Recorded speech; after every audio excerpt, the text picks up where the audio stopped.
Kita hari ini berkaitan dengan segmen kita iaitu mukmin profesional. Jadi mungkin ramai juga yang tanya ni ya Ustaz dia, sebenarnya apa gagasan ya mukmin profesional ni Ustaz? Mungkin Ustaz boleh terangkan sedikit.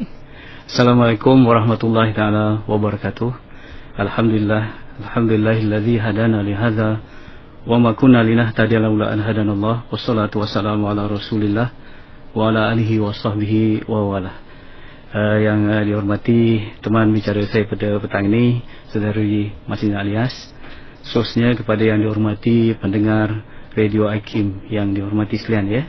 Alhamdulillah, bersyukur kita kepada Allah Subhanahu Wa Taala. Justru pada petang ini kita sama-sama hakikatnya berada di dalam majlis ilmu ya. Walaupun apa yang kita akan berbincangkan nanti insya-Allah berkaitan dengan mukmin profesional, tetapi dia juga dalam ruang lingkup ilmu. Yang mana ilmu ni sangat penting dalam kehidupan kita. Al-ilmu nurun wa jahlun dhalamun. Ilmu itu adalah cahaya, manakala kejahilan itu adalah kegelapan. Jadi mudah-mudahan dengan perbincangan kita akan datang insya-Allah pada minggu ini, dan insya-Allah jika ada susulannya pada minggu akan datang, minggu-minggu akan datang, kita akan dapat menyuluh kehidupan kita. Mudah-mudahan kita akan bertemu dengan ilmu itu, kita akan bertemu dengan kebenaran di dunia dan juga akan bertemu dengan kebenaran di akhirat. Dan saya teringat ungkapan yang mengatakan, barang siapa yang mencari kebenaran, dia akan bertemu dengan kebahagiaan. Itulah. Jadi buat pertama kali ini saya akan sikit sebanyak menerangkan tentang mukmin profesional. Apakah gagasan di sebalik mukmin profesional ni? Mengapa gagasan ini ataupun pendekatan ini perlu diketengahkan? Kemudian nanti kita akan lihat secara terperinci siapakah yang dimaksudkan dengan mukmin profesional itu, apa sumber ambilannya, dan kita jika ada diizinkan oleh Allah pada masa akan datang, kita akan lihat apa pula kaedah-kaedah untuk kita melahirkan golongan mukmin profesional ni, dan kita akan memperincikan langkah-langkahnya, serta kita akan melihat sikit sebanyak apakah hambatan ataupun halangan-halangan yang mungkin untuk kita atasi bagi kita mewujudkan golongan mukmin profesional ini.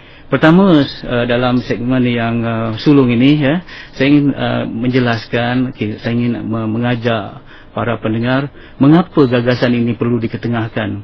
Ya, pertama saya ingin tegaskan bahawa sebagai seorang Islam, kita wajib menegakkan Islam. Kita wajib memahami ajaran Islam, menghayatinya, mengamalkannya di seluruh aspek kehidupan kita, dan kita dituntut oleh memperjuangkannya supaya kalimah Allah tu tertegak tinggi mengatasi kalimah yang lain.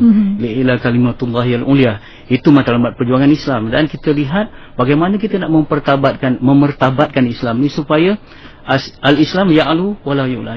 Maksudnya Islam itu lebih tinggi dan tidak ada yang lebih tinggi daripadanya. Jadi kita perlu ada satu gagasan, tak kiralah apa namanya. Mungkin pelbagai gagasan, pelbagai pendekatan, tapi satu matlamat. Dan ingin saya berkongsi dengan para pendengar petang ni ialah gagasan mukmin profesional. Ya. Satu lagi, yang kedua ialah yang kenapa kita perlukan gagasan begini, kerana realitinya masyarakat Islam sekarang, kita lihat Islam sangat menyedihkan ya. Maksudnya dari segi realiti ataupun keadaan semasa, Islam cuba disinonimkan ataupun diidentikan dengan kemunduran. Ya, maksudnya kalau kita tengok dalam keganasan, kemudian perpecahan, kejahilan, kemiskinan, rasuah dan sebagainya.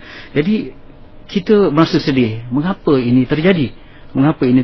Walaupun kita kata ini semua mungkin strategi ataupun perancangan musuh, tetapi realitinya kalau kita lihat ada ya. Kita tak boleh salahkan musuh setiap masa. Kita kena melihat diri kita. Jadi sebab itu di peringkat antarabangsa telah timbul satu istilah yang dikata Islamofobia.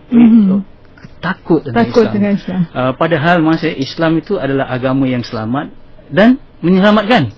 Jadi Islam tak seharusnya ditakuti, tak seharusnya fobia kita tentang Islam, tetapi inilah yang berlaku. Mungkin kita boleh berhujah macam-macam, tetapi itu di peringkat international ya. Tapi kalau di peringkat negara kita sendiri, di peringkat nasional, kita lihat memang sedih realitinya umat Islam. Kita lihat umat Islam ketinggalan dalam bidang ekonomi, dalam bidang pembelajaran di tahap yang tinggi, profesional ya.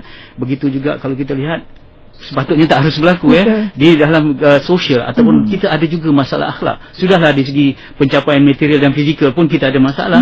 Begitu juga di sudut pencapaian spiritual ataupun akhlak, kita terlibat dengan mat rempit. Mat tu memang dah Melayu Islam. Islam. Begitu juga buang bayi ataupun berapa ramai remaja Islam yang terhenti di pusat serenti, misal kata. Banyak masalah. Jadi kita lihat memang Islam sedang ada masalah, ya. Dan kita bertanya sekarang ni, kita perlukan satu perubahan supaya kita melakukan apa yang diistilahkan Mas, ya. Mungkin istilah ni masih baru. Kalau kita kata proses yang dikata proses rebranding balik Islam, tetapi bukan di sudut prinsip dan hukum hakam, tetapi di sudut pendekatan. Kita perlu rebranding balik supaya Islam yang tinggi secara ilmiah tu dapat ditegakkan secara amaliahnya, ya. Di segi teorinya indah, di segi amalinya pun indah. Jadi di sinilah kita perlukan perubahan. Di sinilah timbulnya gagasan mukmin profesional ni, Mas. Ya, kalau kita tengok sebab tu sekarang ni kalimah-kalimah yang terkenal dalam masyarakat, kalimah yang katakan tajdid, transformasi, reformasi dan macam-macam pendekatan yang nak dibuat. Jadi di sinilah kita perlukan proses rebranding. Tapi kita kena bertanya, di mana kita nak bermula rebranding ni? Oh, kalau kita lihat secara terperinci, masalah Islam terletak kepada umat Islam. Jadi sebelum kita melakukan proses rebranding kepada Islam, kita perlu melakukan satu proses personal branding, iaitu citra personal umat Islam tu sendiri mesti diubah. Ya, dan di sini kita lihat memang punca masalah ialah punca kepada umat Islam. Mungkin tertanya-tanya, betulkah punca kita kepada umat Islam? Baik, kita lihat sekarang ni, saya teringat satu ungkapan, ya Mas, dulu yang kita lihat, Islam digelapkan oleh umat Islam. Ya, saya teringat apa yang dikatakan dan ditulis oleh seorang ulama yang tersohor, iaitu Muhammad Abduh. Apabila dia pergi ke Paris, dia pergi ke barat, dia kata dia lihat Islam tanpa Muslim. Kerana apa?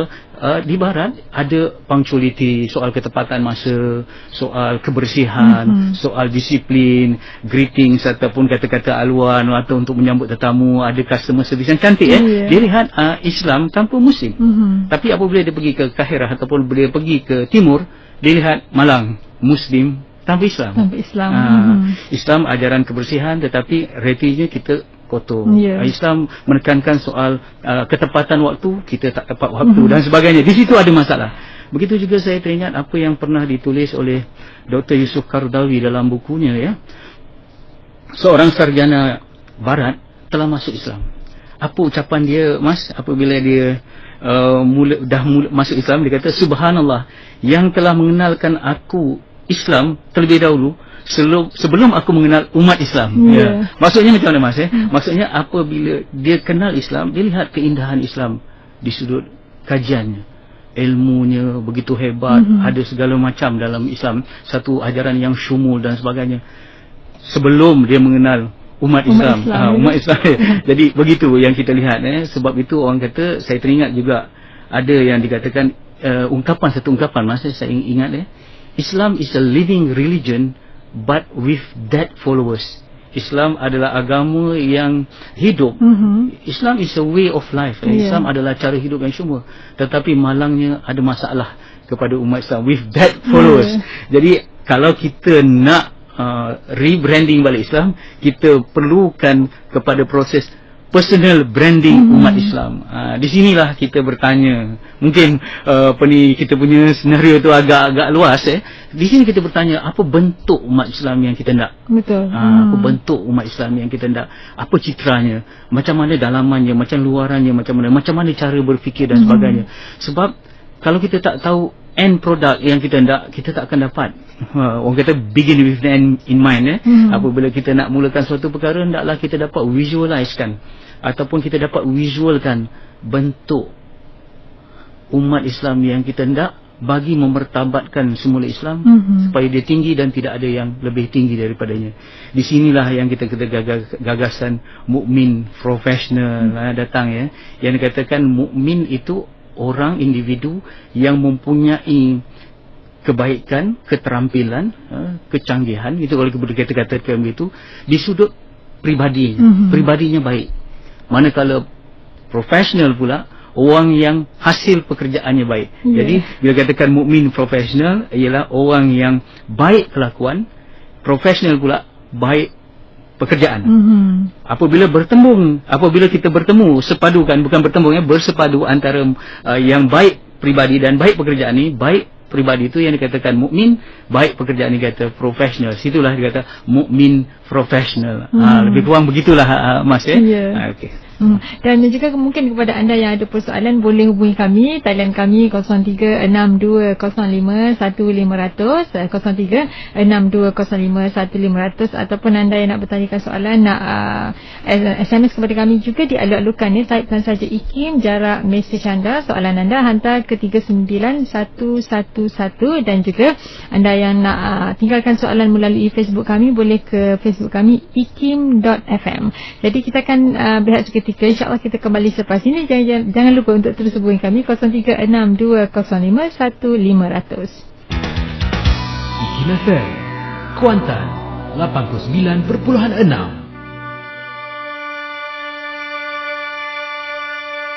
Syama'il Nabi Muhammad sallallahu alaihi wasallam. Anas ibnu Malik radhiyallahu anhu meriwayatkan yang bermaksud, Rasulullah sallallahu alaihi wasallam mengulangi perkataan baginda sebanyak 3 kali agar difahami oleh orang yang mendengarnya. Hadis riwayat Tirmizi dan Hakim. Kembali bersama, dan kita masih lagi untuk segmen bersama Mukmin Profesional bersama dengan tetamu kita yang berbahagia, Ustaz Fahrul Muhammad Joy. Dan anda yang ada persoalan nak bertanyakan kepada tetamu kita, boleh hubungi kami 0362051500. Hello, Assalamualaikum. Waalaikumsalam warahmatullahi wabarakatuh. Ya, siapa di talian? Saya Cikgu Samsiah. Cikgu Samsiah dari Bali dia. Cikgu tutup telefon, tutup radio ya cikgu. Tak, saya baru lepas tutup. Okey, silakan soalannya. Saya ada soalan mengenai setiap umat Islam tu sebagai da'i yang bertanggungjawab untuk meletakkan Islam yang teratas sekali di mana saja berada. Jadi sebenarnya sebagai seorang guru kan, adakah lepas tanggungjawab saya sebagai seorang da'i itu, sedikit saya hanya menjalankan kerja-kerja dakwah di sekolah dan tidak terlibat dengan masyarakat luar lah, sebab tugas dan tanggungjawab di sekolah itu pun sudah terlalu cukup besar untuk saya pikul, dan menyebabkan saya tidak boleh melibatkan diri dalam aktiviti-aktiviti kemasyarakatan lah di luar. Jadi maksudnya dikata terlepas tak tanggungjawab saya sebagai seorang hamba Allah yang memegang tanggungjawab sebagai seorang da'i. Okey, baik. Baik ya cikgu. Okey, terima kasih. Salam. Kita ambil soalan lagi ya Ustaz ya. Hello, Assalamualaikum. Waalaikumsalam warahmatullahi. Ya, siapa di talian? Mak Muhammad Yaakob Melaka. Cik Muhammad Yaakob, silakan. Assalamualaikum Ustaz. Waalaikumsalam warahmatullahi wabarakatuh. Tanyalah Ustaz, topik ni amat baik sekali. Apa yang kita nampak, orang Islam sekarang dia tak faham apa Islam yang ideal, apa worldview Islam. Dia belajar, saya bab ibadah tu memang baiklah. Tapi bab lain, bab profesional ni, bab tentang ekonomi, sosial, siasa, semua banyak yang ketinggalan lah. Dia kata alim ulama ni dia tak profesional, dia alim bab agama tapi tak profesional bab lain. Kita Ustaz kalau belakang Assalamualaikum warahmatullahi wabarakatuh. Mungkin kita ambil satu lagi panggil saya. Hello, Assalamualaikum. Waalaikumsalam warahmatullahi wabarakatuh. Ya, siapa di talian? Saya Burhanuddin daripada Putrajaya. Silakan Cik Burhanuddin. Okey, saya macam ada satu permasalahan di antara saya dan kawan-kawan. Dengan orang sekeliling jugalah. Okey, saya macam bila kita nak cuba berdakwah, dia akan, maksudnya dia akan ungkit lah, dia akan ungkit macam langkau dulu pun macam bukannya bagus sangat pun. Macam tu Ustaz. Okey. Kita pandangan Ustaz. Terima kasih. Assalamualaikum. Assalamualaikum warahmatullahi wabarakatuh. Yang lain tu sabar dulu, mungkin kita boleh jawab yang ini dulu Ustaz ya. Ya. Okey. Pertamanya saya ingin ucapkan terima kasih kepada pendengar-pendengar yang memberi respon. Saya kira saya ingin tegaskan bahawa apa yang kita cuba ketengahkan ialah kita mengajak sebenarnya, bukan mengajar. Mengajar tu artinya kita sama-sama berkongsi. Tidak semestinya pandangan saya saja yang dominan ataupun yang benar. Mungkin pendengar yang lain boleh memberi jawapan yang lebih tepat kepada pendengar yang lain. Kita saling berkongsi, insya-Allah, ya. Baik, saya ingin respon kepada soalan yang pertama daripada Cikgu Samsiah tadi, iaitu tentang peranan sebagai dai, ya. Sebenarnya kalau kita lihat peranan sebagai dai, asas hukum, kalau kita melihat hukum ialah walaupun kita lihat fardu kifayah dan sebagainya, tetapi kalau dalam saat ini di mana masyarakat terlalu memerlukan dakwah dan juga tarbiyah pendidikan, saya kira setiap anggota masyarakat yang Islam perlu berperanan. Di sini timbul soal bagaimana saya nak berdakwah. Saya mungkin tak ada ilmu, saya mungkin ada kerja, hambatan waktu dan sebagainya. Jadi dakwah ni ada dua, ya. Satu lisanul maqal, satu lisanul hal. Lisanul maqal ni melalui kata-kata. Kita tarik orang kepada dengan kata-kata yang baik, dengan berbahas dengan hujah-hujah yang baik, ya. Ini bagi orang yang berdakwah melalui lisanul hal, kan. Tetapi sebenarnya di sana ada satu cara dakwah yang lebih berkesan lagi. Dikatakan action speaks louder than words, yang mana lisanul hal. Lisanul hal ni ialah tindakan kita. Bagaimana kita berinteraksi, bagaimana kita melaksanakan amanah kita, bagaimana kita mengatur rumah tangga kita dan sebagainya, itu lebih berkesan. Sebab manusia macam mana pun lebih mempercayai matanya berbanding telinga. Telinga kita dengar kata-kata, tetapi mata melihat. Jadi apabila lisanul hal ini kita dapat ketengahkan, insya-Allah dakwah itu akan lebih berkesan. Merujuk kepada tugas kita sebagai cikgu, dia ada tugas asasi dan ada tugas yang mendatang. Tugas asasi sebagai guru ialah mengajar. Bukan saja mengajar dalam menyampaikan ilmu, tetapi kita kena mendidik. Menyampaikan ilmu daripada lidah ke lidah ataupun daripada kepala ke kepala, tapi mendidik lebih. Kita kena membuktikan sahsiah kita sebagai guru, yang mana kita bercakap dari hati, insya-Allah akan jatuh ke hati pelajar kita. Itu satu yang paling penting sekali. Jadi gelanggang dakwah kita yang pertama ialah di sekolah dan juga dengan rakan sekerja kita. Jadi apabila kita melaksanakan tugas dengan baik, ketepatan waktu kita, kemudian kita melaksanakan tugas dengan efektif dan efisien, kemudian di sekolah, insya-Allah reputation kita akan tinggi. Orang akan hormat kita. Bila orang hormat kita, sedikit saja kita berbuat, orang dah nampak sebagai contoh dan teladan. Jadi mengenai soal apabila kita pulang, kadang-kadang memang saya faham tugas sebagai guru dan saya ingin mengucapkan terima kasih kepada guru-guru yang telah mengajar saya dan mengajar anak saya sekarang, dan kita semua para pendengar.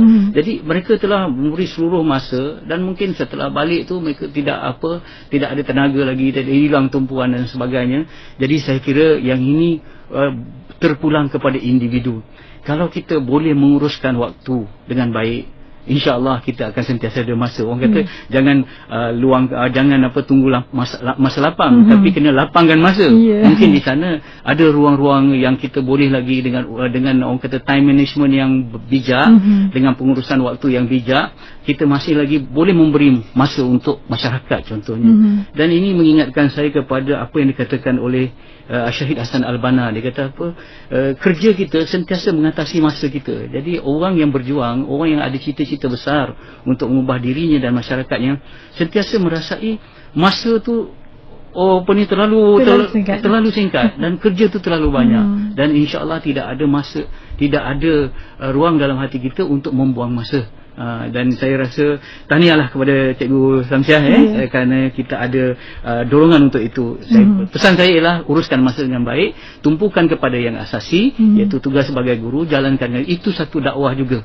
Ada orang bertanya pada saya, macam mana saya nak berdakwah, saya tak pandai cakap dan sebagainya. Kalau anda jalankan tugas anda dengan baik, dengan amanah dan sebagainya, dan orang melihat anda buat itu kerana Islam, dan insya-Allah Islam akan naik. Walaupun anda tidak pandai berceramah sebagai ustaz, jadi sebagai ustaz atau ulama, tapi kita berperanan di tempat kita masing-masing. Itu yang penting. Dan yang keduanya dari Encik Muhammad Yaakob, ya? Ya, di sini mengingatkan saya kata Islam adalah agama, Encik Muhammad Yaakob, ya. Islam adalah agama yang paling banyak disalah tafsirkan. Bukan saja oleh orang bukan Islam, tetapi oleh orang Islam sendiri. Jadi sebab itu kalau kita lihat Islam, kalau saya nak buat satu analogi, saya teringat cerita orang buta mengenal gajah, ya. Ada orang gajah, ya. Ada orang buta ni ramailah, ada 7-8 orang dia pegang gajah, ada yang pegang badannya. Dia kata gajah macam dinding. Ada orang pegang telinga, dia kata gajah macam kipas. Ada orang pegang belalai, dia kata gajah macam tali. Jadi masing-masing menganggapkan gajah bentuk itulah. Begitu juga Islam di akhir zaman ini dikenali secara juz'iyah, bukan secara syumul, secara serpihan. Ada orang melihat di sudut ekonomi, dia pun mempunyai ekonomi, produk Islam dan sebagainya. Dia tertinggal soal akhlak. Ada orang yang melihat, di sudut mana? Di sudut akhlaknya, di sudut kepribadiannya, dia tertinggal pula soal ekonomi dan ketenteraan. Jadi sebab dia melihat Islam secara serpi. Sebab tu saya kira, sebab tu ulama-ulama macam Dr. Yusuf Al-Qaradawi sendiri, kemudian saya teringat apa yang ditulis oleh Maulana Maududi sendiri. Sebab itu dia tuliskan satu buku yang kata Understanding Islam, memahami Islam. Kita mungkin tahu Islam, tetapi kita tidak memahami Islam.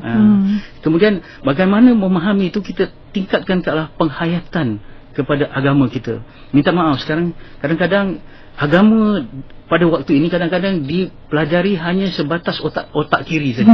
Otak kiri misalnya kata, rukun semayang 13 perkara. Kita pun hafal. Yang pertama berdiri betul, yang kedua niat, yang kedua berdiri betul, akhirnya memberi salam. Kemudian kita tumpahkan ke kertas peperiksaan. Tetapi orang tak solat. Jadi kita melihat menjadi umat Islam yang seolah-olah kalau mahasiswa Islam, mahasiswa yang pendrive saja. Pendrive. Baca, kemudian tumpahkan balik. Ataupun umat Islam yang Robocop, Robocop tu maksudnya dia ada semua pengetahuan tetapi tidak ada jiwa dan perasaan dan sebagainya menggerakkan. Jadi saya kira di sinilah saya melihat perlunya digabungkan mukmin dan juga profesional tu. Ulama kita ada tugas, umara kita ada tugas, teknokrat dan juga profesional ada tugas. Contohnya sekarang isu yang kita dengar DNA khinzir babi, kalau ulama menetapkan hukum dan sebagainya, macam mana khinzir ni, keadaan basahnya, dalam keadaan ini sebagainya, kulitnya, isinya dan sebagainya, tetapi untuk detect, untuk kesan ada DNA babi dalam satu-satu produk itu ialah profesional. Jadi saya rasa ulama memainkan peranan mendidik dan menunjukkan hukum jalan dan sebagainya, tetapi profesional kena menjalankan tugas mereka. Tetapi apa yang penting, profesional ada sifat mukmin.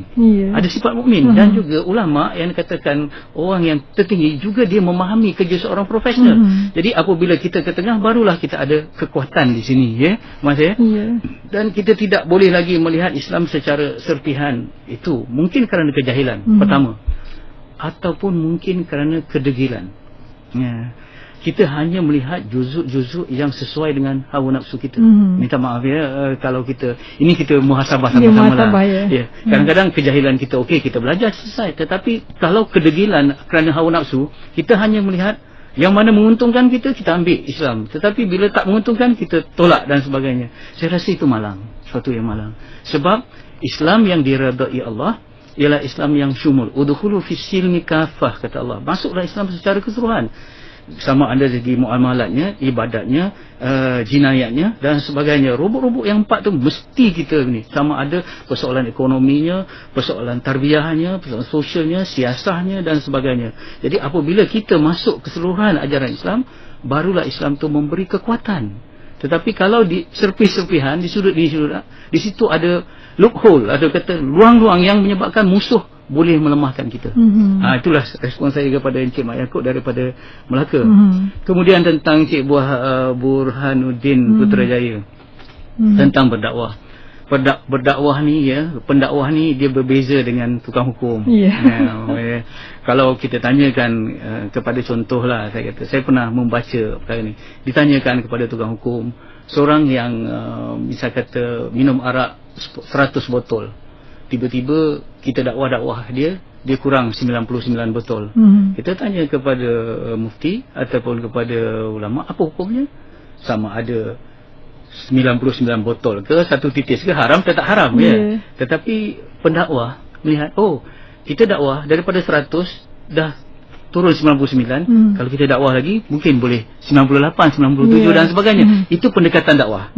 Pendekatan dakwah dia bukan pendekatan menghukum. Saya tak katakan bertentangan kedua ini, tetapi perlu ada orang kata kesinambungan dan juga memainkan peranan masing-masing ya.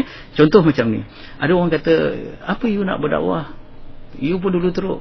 Kalau kita terima hujah ini, saya tak ada berada di sini, Mas pun tak ada berada di sini, siapa pun tidak akan. Sebab masing-masing umat Islam, kita sebagai insan mesti kita ada terlibat dengan dosa dan juga kealpaan. Tetapi macam mana metafora yang digambarkan oleh Rasulullah, mukmin dengan mukmin yang lain tu umpama tangan kanan dan tangan kiri ya. Tangan kanan kotor, tangan kiri kotor. Bagaimana kita bersihkan tangan, Mas ya? Kita akan temukan, kemudian kita berinteraksi, berkomunikasi dengan harmoni, akhirnya kita lalukan air. Dengan air kita jelaskan dengan aliran ilmu, kemudian interaksi harmoni. Tangan kanan yang kotor tadi pun bersih, tangan kiri yang kotor tadi pun bersih. Jadi kita harap begitu. Jadi kita bila kita berdepan dengan masyarakat, kita cuba berdakwah walaupun kita belum sempurna. Kerana kita niatkan bahawa kita membaiki diri dan juga menyuruh orang lain. Tetapi minta maaf, kita cuba elakkan daripada menjadi munafik. Munafik maksudnya kita cakap, kita tak buat. Tapi kalau kita sedang mujahadah, contohnya saya hari ini kata minta kepada anak saya, misal kata contoh, you kena jaga semayang sunat, kata duha ataupun ini, kita minta dia buat, tapi kita pun sedang mujahadah. Itu penting. Untuk bab ini, cuba lihat dalam bab amar ma'ruf nahi mungkar yang ditulis Imam Ghazali. Di situ ada kaedah-kaedah, ada adabnya dan sebagainya. Di sini saya ingin buat satu metafora lah ya, tentang berdakwah. Kita ada kelemahan, orang lain ada kelemahan, dan kita menyeru kepada kebaikan walaupun kita belum baik. Macam mana kita umpama membasuh kain, tangan kita kotor, tapi bila kita basuh kain tu pun kotor. Akhirnya di akhir kita basuh kain, lupa tengok kain tu bersih, tangan kita pun bersih. Dan insya-Allah mudah-mudahan itulah jawapan saya. Sementara mudah-mudahan dapat dijadikan panduan, kalau tidak pun insya-Allah dijadikan bahan fikiran pun cukup ya. Jadi kita akan melihat sekali lagi Ustaz ya, dan kepada anda jangan ke mana-mana, kita akan kembali selepas ini. Saudara, zikrullah selain daripada dapat menghindarkan kita daripada berbuat maksiat kepada Allah, juga dapat memberikan ketenangan hati yang dilanda keresahan dan kesedihan. Ia merupakan penawar hati bagi orang yang beriman, agar mereka sentiasa merasa tenang ketika menghadapi ujian kehidupan. Ketenangan yang diperolehi dengan zikrullah akan menjadikan orang-orang yang beriman terus maju dan berjuang tanpa rasa putus asa. Kembali bersama untuk segmen Mukmin Profesional. Masih lagi bersama dengan berbagai Ustaz Fahrul Muhammad Joy, dan hari ini merupakan siri kita yang pertama, dan juga kita ada SMS ya Ustaz ya. Mungkin kita boleh bacakan SMS dari Farhani.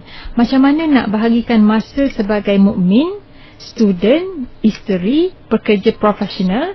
Biasanya lebih fokus masa untuk tanggungjawab dunia sahaja. Mungkin saya ada komen. Pertamanya saya ingin menegaskan bahawa Islam adalah cara hidup. Islam adalah cara hidup, dan kita dituntut oleh Allah Subhanahu Wa Taala untuk beribadah 24 jam melalui setiap peranan kita. Jadi apabila kita beribadah 24 jam, ada kefahaman yang serong ya, ada yang tak tepat kata ibadah itu hanya solat, ibadah tu hanya apabila kita berzikir ataupun melaksanakan puasa, zakat dan sebagainya. Kalau kita nak ibadah, kita kena duduk di surau ataupun di masjid kan. Kalau kita nak ibadah, kita kena pegang tasbih. Tapi pegang mouse tak boleh jadi ibadah. Ataupun apabila kita bekerja di pasar ataupun tak jadi ibadah. Jadi ini perkara yang perlu difahami terlebih dahulu Mas ya, bahawa kita katakan bahawa Islam mesti dipahami secara syumul. Islam mesti dipahami secara syumul. Maksud saya ialah semua apa yang kita laksanakan itu adalah jadi ibadah sama ada pertama dia ada 3 kategori ibadah. Yang pertama ibadah asas, iaitu ibadah yang berkaitan dengan soal-soal fardu ain mandatori yang tidak boleh diwakili, iaitu mempelajari, memahami rukun iman yang 6 dan juga memahami serta mengamalkan rukun Islam yang 5. Itu ibadah asas yang sekali berkaitan. Kemudian ibadah sunat, fadailul amal, macam kita sembahyang 5 waktu, ibadah asas. Kemudian sembahyang sunat tu ialah mengiringinya. Kalau haji ibadah asas, umrah adalah ibadah sunat. Itu ibadah sunat yang kedua. Yang ketiga ialah ibadah umum. Yang ini yang lebih banyak lagi, yang termasuknya soal-soal fardu kifayah. Misal kata kita bekerja tepat syarat-syaratnya, itu satu ibadah. Kita berkebun, kita bermain, kita berhibur, apa saja yang dilaksanakan, sebab Allah minta kita beribadah selama 24 jam. Katalah kalau kita kata hanya solat jadi ibadah, mungkin solat satu waktu kita hanya ambil 5 atau 6 minit. 6 kali 5 waktu solat, 6 kali 5 30 minit.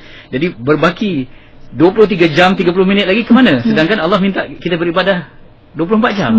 Jadi di sinilah bagaimana kita mencari rezeki jadi ibadah dan sebagainya. Jadi di sini timbul persoalan tadi, macam mana kita nak bagi masa untuk jadi mukmin satu, pada masa yang sama nak jadi profesional. Sebenarnya mukmin dan profesional tidak ada pemisahan. Kita mesti menjadi mukmin dan profesional pada waktu yang sama, pada diri yang sama, pada keadaan yang sama.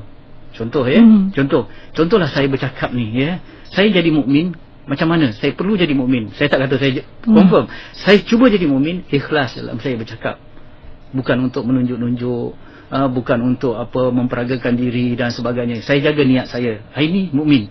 Bagaimana profesional pula? Saya mesti respon to question. Misal kata saya mesti respon pada soalan. Soalan-soalan tu yang ditanya saya mesti jawab dengan betul.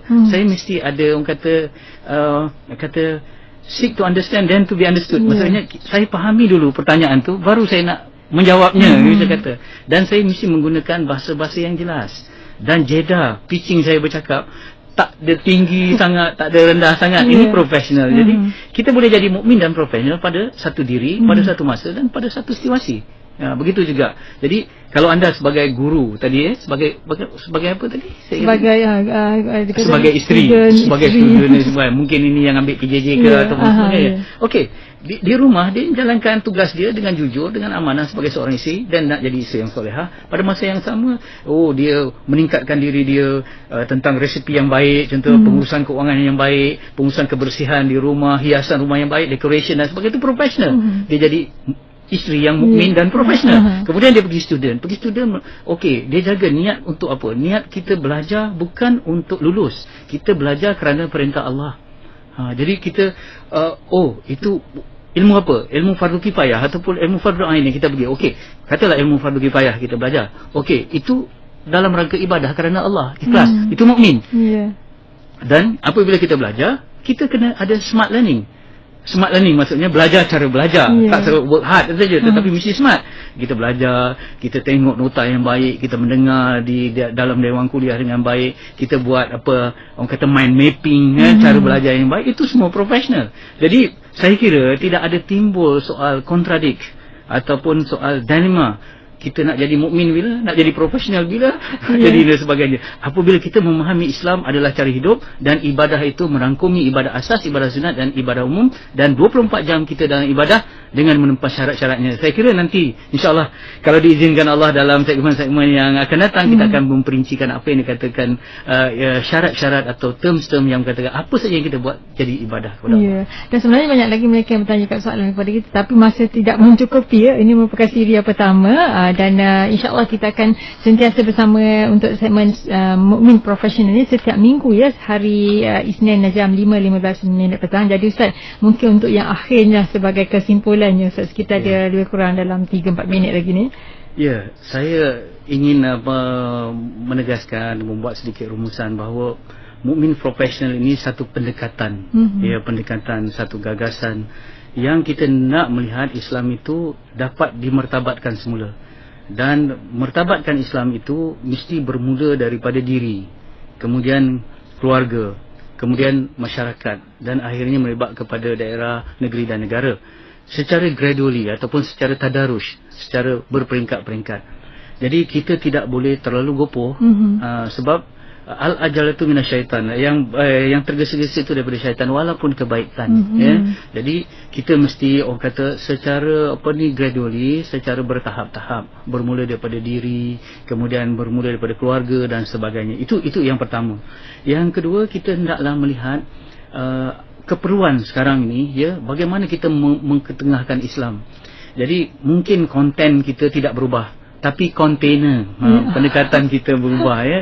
Kontainer kita berubah. Sebab itu kita gunakan istilah-istilah yang dekat dengan masyarakat. Kalau kita apa perlunya, mukmin saja dah cukup, tak payah profesional lagi. Saya setuju, memang setuju, ya. Tetapi perkataan profesional tu hanya ditambah untuk orang kata sebagai eye catcher, atau untuk memberi satu ledakan kita masih mukmin profesional. Kenapa? Sebab ada orang mukmin tetapi tak profesional, ya, dan ada profesional yang tak ada mukmin. Jadi kita akan memperincikan pada masa akan datang. Tetapi apa yang saya nak katakan ialah apabila kita dapat gabungkan balik pada diri mukmin profesional, ya, daripada bukan melibatkan hanya golongan profesional, Mas, ya. Mungkin saya kata mukmin profesional. Jadi yang mendengar kita kan pelbagai lapisan masyarakat, nelayan mungkin ada dengar, penoreh getah mungkin ada dengar, postman mungkin mendengar, kaki tangan sokongan, saya bukan, ini rancangan ini bukan untuk saya. Ini profesional ialah doktor, engineer, arkitek, accountant dan sebagainya. Maafkan, yang dimasukkan dengan profesional di sini ialah mereka yang melakukan apa saja amanah dan kerja dengan 3E. Yang pertama, dia melaksanakan dengan efektif, perlu ada ilmu dia. Yang kedua, dia melaksanakan dengan efficient. Yang kedua, maksudnya dengan kemahiran, sama ada soft skill atau hard skill. Dan dia berpegang kepada yang ketiga, etika dalam kerjanya. Jadi tak kira lah seorang penjual nasi lemak sekalipun, dia memasak nasi lemak tu dengan ilmu. Kemudian dia melayan pelanggannya dengan komunikasi, bagi terus apa khabar hari ini dan sebagainya. Ada komunikasi dan dia berpegang kepada etika, jangan bergaduh dengan pelanggan. Contoh, akhlak kena baik, muka kena senyum. Dia adalah penjual nasi lemak yang profesional. Itu maksud saya. Jadi apa saja yang kita buat, tak kira di mana saja, dengan kita ada ilmu, ada kemahiran dan ada etika, di mana saja kita adalah profesional. Dan itulah tuntutan Islam. Sebab tu Islam kata Islam tu indah, ya, dan cuba kita serlahkan keindahannya. Dan kita lihat sayangnya apabila orang Islam sendiri tak nampak keindahan Islam. Kita lihat di barat sekarang ni, Islam adalah agama yang paling drastik orang masuk, ramai orang masuk. Macam sarjana barat yang saya katakan tadi, Dr. Yusuf Qaradawi tulis, dan dia kata, sebab itu secara ironi saya mengatakan bahawa sudah ramai orang bijak di luar Islam masuk ke dalam Islam, ketika ramai orang bodoh di dalam Islam nak keluar ke Islam, nak murtad, dan sebagainya. Jadi di sinilah tanggungjawab kita untuk mengetengahkan balik Islam, keindahannya, bukan saja dari segi ilmiah, perbincangan yang dalam Radio IQ ini secara ilmiah, tetapi yang lebih kritikal lagi ialah secara amaliahnya. Kerana apapun, seperti mana saya tegaskan tadi, lisanul hal lebih fasih daripada lisanul maqal, kerana manusia lebih mempercayai matanya berbanding dengan telinga. Dan gagasan mukmin profesional bukan satu vision yang kabur, tetapi kita harap akan ada sambutan daripada pelbagai pihak untuk merealisasinya dalam kehidupan kita, dalam kenyataannya. InsyaAllah. Itu saja, Mas.